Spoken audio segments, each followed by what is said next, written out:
You want to make the best chili? Well, you're going to need some chili peppers. First thing, get you a pot of some water. These are Guajillo chilies, so we're going to add a handful of that. And Puya chilies, a little handful of those. Now we're simply just going to let these cook for about 30 minutes or so. Let them get rehydrated. All right, you guys, it's been about 30 minutes. And look at these peppers.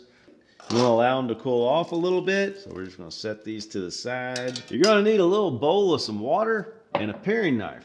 Now, simply grab your peppers, and this is what we do. You're going to open it up, go in here, you dip it to get the seeds out. Take your finger, press down against the cutting board.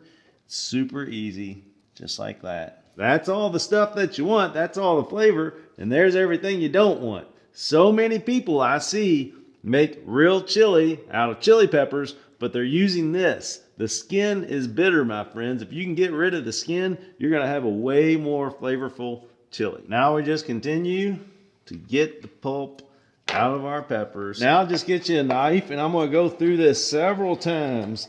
Get it all nice and chopped up. In the past, I mean, you can dehydrate this and then turn it into the real chili spice, but it's going into our chili, so we're not going to mess around with that. We're just going to take this. Look at that pure flavor right there. We're just going to go right into our pot. Next step, this is 1 pound of some ground beef, just regular old 80/20. We're going to throw that in. 2 pounds of cube steak. That's right. This is like a bottom round or top round that they throw through the cuber to tenderize it. I'm telling y'all what, this stuff is awesome for chili. This is going to give us our hearty little chunks of meat in there. Trust me, it works. All right, our 2 pounds of cube steak. We're just going to throw that in. Now we got us 1 medium-sized little yellow onion. We're going to dice this up. Grab our onion. We're going to toss that in. Now it's time to start cooking. Let's crank up the heat. All right, you can see we got everything chopped up. Now it's time to start building this flavor. Here's our first layer. We're going in with a little bit of Dr. Pepper. That's right. 4 cups of water.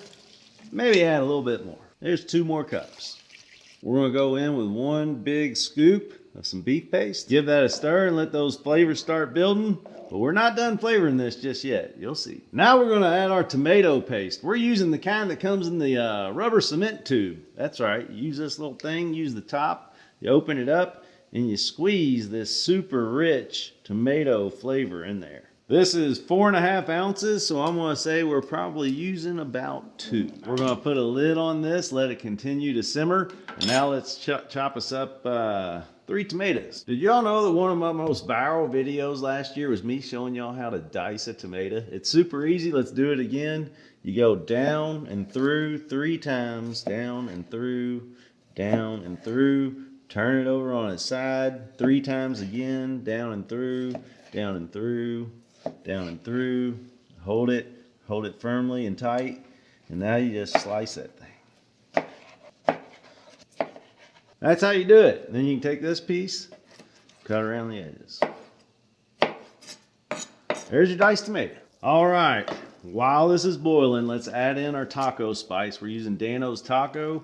We're going to use about 1 ounce of it. Dano's Chipotle to add a little kick in here. We're going to use some of that. So now there's already a little bit of cumin in our Tac-O and in our Chipotle, but I like to add a little extra cumin. That's what really makes chili. So I'm going to add a little extra cumin. I call that about a tablespoon. Starting to get that nice, thick, rich brown color. Add our tomatoes. It has only been about 20 minutes so far. We're going to let this continue to simmer for another 30 minutes or so. But it is definitely time to get a taste test of this broth.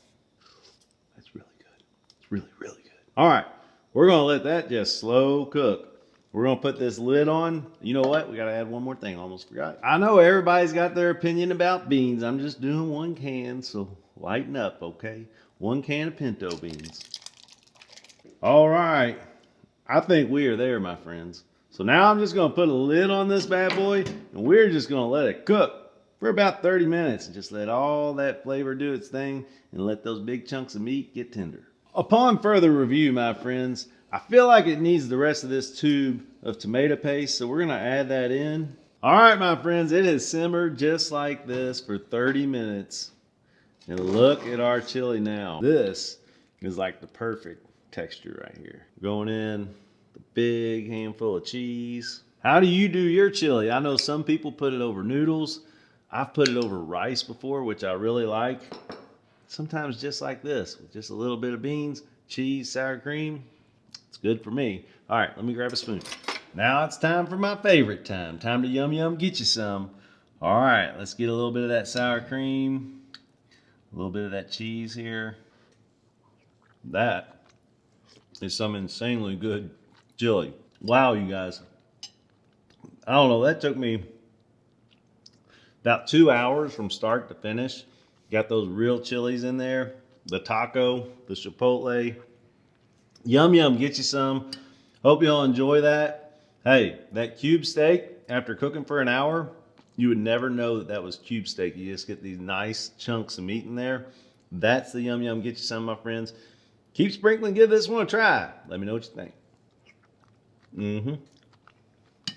We'll see you next time.